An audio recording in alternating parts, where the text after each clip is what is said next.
घुसपैठियों को भी सस्ता सिलेंडर देने का कांग्रेस के नेता ने आज वादा की कर दिया। खबर से खबरदार। बीजेपी बिल्कुल ले उड़ी है। अब उसको अब लेकर के शिवराज सिंह चौहान ने बड़े तीखे वार किए हैं कांग्रेस पर। शुरू और हुआ अभी भाई भाई का प्रचार 2023 का रांची पुलिस का एक लेटर और भी दिखाया जा रहा है जिसमें साफ साफ वो आगाह कर रहे मेरा हैं कि घुसपैठी राज्य के चैनल अंदर जगह जगह घुस आए हैं। इनको सरकारी HHAQ प्रमाण पत्र बना करके कुछ लोग दे रहे हैं और इनसे सावधान रहना, इनको पकड़ना है। तो वो चिट्ठी भी हम अपने आपको दिखाएंगे। प्रधानमंत्री राम मंदिर बिहार के में आज पक्ष में बिल्कुल दिए हुए झारखंड से सटे हुए जमुई के अंदर वहां वो क्या बात कह रहे हैं, इसकी वो भी एक छोटा सा ब्रेक इंटरव्यू की याद दिलाएगा। और इन्होंने गुस्ताखे रसूल, लब जिहादियों और बेअसूल हिंदू गौरसेवादियों से मेरे ऊपर क्या जुल्म कराए, वो डॉक्टर शेख। जब इन्होंने मेरे हर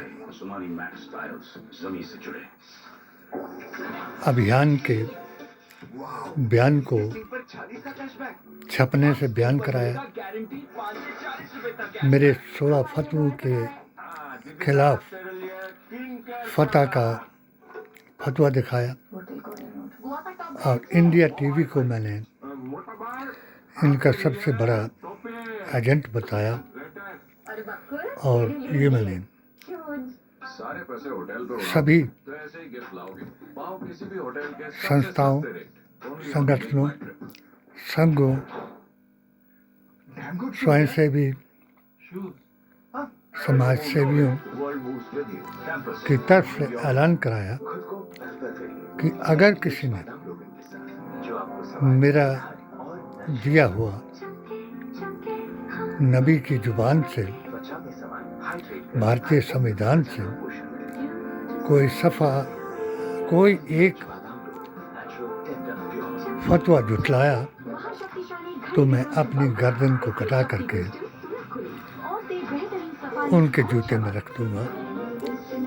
और उस वक्त इन दोनों गुस्ताखे रसूल और बेअसूल को मेरी गर्दन काटने का फतवा चलाया, जिससे ना मैं कभी घबराया ना अब घबराऊंगा। जब तक मैं जिंदा हूँ तब तक यही बताऊंगा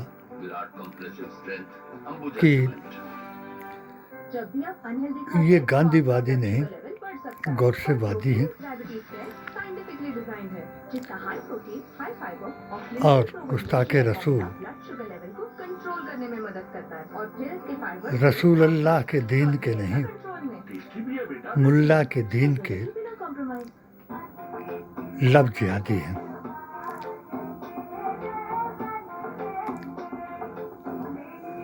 आज महाराष्ट्र के चुनाव पर जो बयान फडणवीस और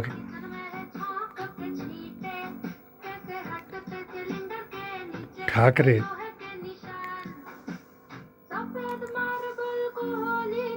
का आया, उनसे साबित करके दिखाया कि एकजुट हो जाओ, एक होंगे तो सेफ होंगे। ये किस लिए कहा?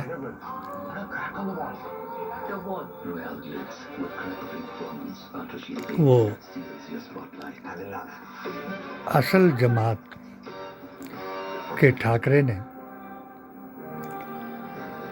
साबित करके दिखाया कि सबसे बड़े हिंदुत्व के पैरोकार हमें।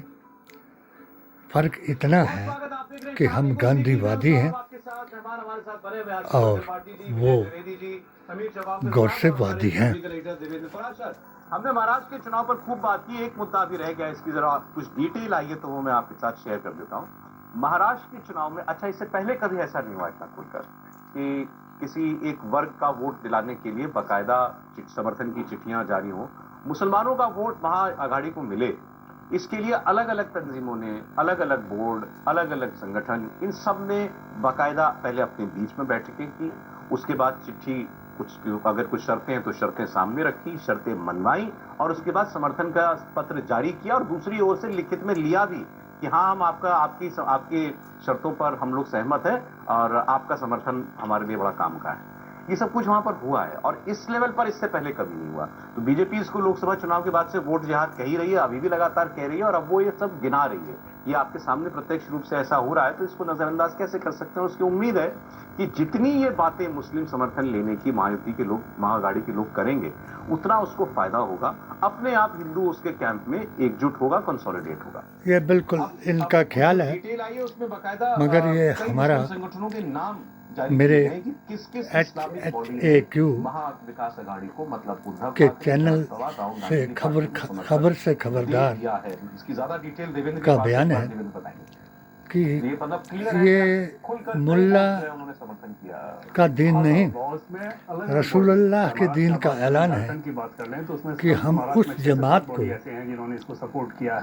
वीटो पावर बन करके समर्थन देंगे जो भारतीय संविधान, कुरान और नबी के फरमान के मुताबिक हमें अपने संवैधानिक अधिकारों का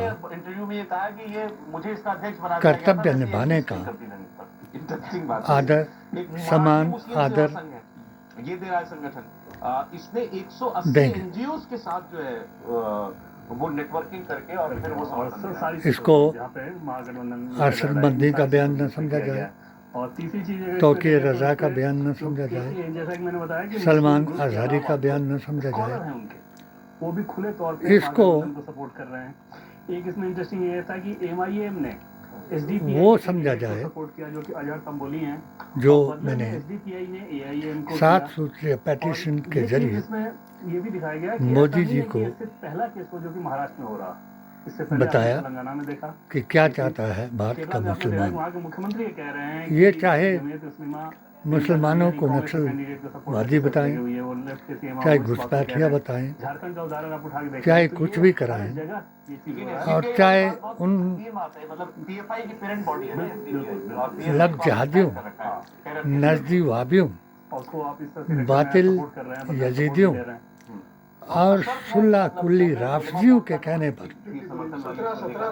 अगर उनको अपने साथ मिलाएं, मुख्यमंत्री रेवंत रेड्डी तब भी वो महाराष्ट्र के अंदर 4 दिन रहे हमारा बैठक देखने के लिए। ये बयान तेलंगाना के कई मुताबिक संविधान रहेगा एनजीओ चलाते हैं, बड़े मुस्लिम लीडर से वो कि मुंबई आए थे। हम उसके साथ हैं जो संविधान को बचाएगा और हर जात, जमात और धर्म के आदमी को उसका अधिकार दिलाएगा। तो वही समर्थन और सपोर्ट आपको मिलेगा तेलंगाना में हमें मिल रहा है। मोदी मिशन, रेवंत रेड्डी इस बात की गारंटी दे रहे हैं मुस्लिम कम्युनिटी लीडर्स को अपने मुस्लिम मोर्चा मीटिंग के अंदर कि आप महाविकास आघाड़ी की सरकार का महामंत्री, तेलंगाना में हम जितना सपोर्ट कर रहे हैं मुस्लिम PDA का कोऑर्डिनेटर सपोर्ट हम महाविकास आघाड़ी की सरकार आने पर करेंगे और AISFJ का और शरद पवार के कैंडिडेट को मदद करना है। तो रेवंत रेड्डी तो संदेशवाहक मुख्यमंत्री के रूप में मुंबई में 4 दिन से बैठे हुए तो सारे मुस्लिम लीडर से वो J&K की तरह ये घोषित तरीके से है कि अब जिस तरीके से वही उत्तर किया जा रहा है, उन्हें कहा जा रहा है कि आप बटो मत। बयान देता हूँ कि आप समाजवादी पार्टी में, ओवैसी पार्टी में या वंचित बहुजन आघाड़ी के साथ बटिए मत, एक तरफा वोट आप हमें कीजिए। लेकिन मैं समझना जवाहरलाल नेहरू के ऐलान, बीजेपी को लगता है कि हमारे फेवर में काम नहीं, बीजेपी के लिए तो फेवर वाली बात, पटेल जी के आह्वान अगर हो रही हो नुकसान वहाँ तो हो जाता है जैसे वोट जिहाद वाला जो केस और है, तो वैसी सीटों पे शेर कश्मीर शेख अब्दुल्ला इस बार के लोकसभा के चुनाव में भी आप देखें तो कई सीटों पे हम लोग पहले बात कर चुके हैं, 6 से 7 सीटें ऐसी हैं जहाँ पर अधिकांश अकीदे सीटों पर बीजेपी अहले सुन्नत वल जमात, लेकिन माइनॉरिटी पीर तरीकत कुछ विधानसभा सीटें वली हिंद जिसमें मार्जिन और गैप इतना बड़ा पर दिए बयान बीजेपी गठबंधन का फिर समर्थन करता हूँ। नुकसान है, लेकिन ओवरऑल बीजेपी के पॉलिटिक्स को देखें तो उनको ये सूट करता है क्योंकि अपने बाकियों को कास्ट के बजाय वही एक रहने वाला नारा ज्यादा अभियान अच्छा, देवेंद्र फडणवीस में आपने का ध्यान था, उन्होंने इंटरव्यू में सभी मुसलमानों का इस ओर दिलाता हूँ ताकि मुसलमानों को एकजुट कर रहा है, एकजुट हो जाएं तो हमारे पक्ष और में वीटो इसका क्या पावर बन करके सुनिए। उनको हराएं कि इसीलिए जो तुमको मैं नहीं कह रहा हूँ कि हटाना चाहते हैं।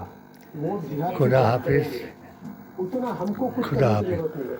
लोगों में भावना पैदा होगी कि भाई अगर धर्म के नाम पर लोग किसी पार्टी को हराना चाहते हैं जो हिंदुत्व की बात करती है, तो हिंदू तो सोया नहीं है ना, वो भी तो जाग सकता है ना, वो भी तो विचार करता है ना, करेगा। देवेंद्र जी उसको जगाने का काम अपने भाषणों में इस बार बखूबी कर रहे हैं। नहीं, मैं तो सिर्फ जवाब देता हूँ। मैं कोई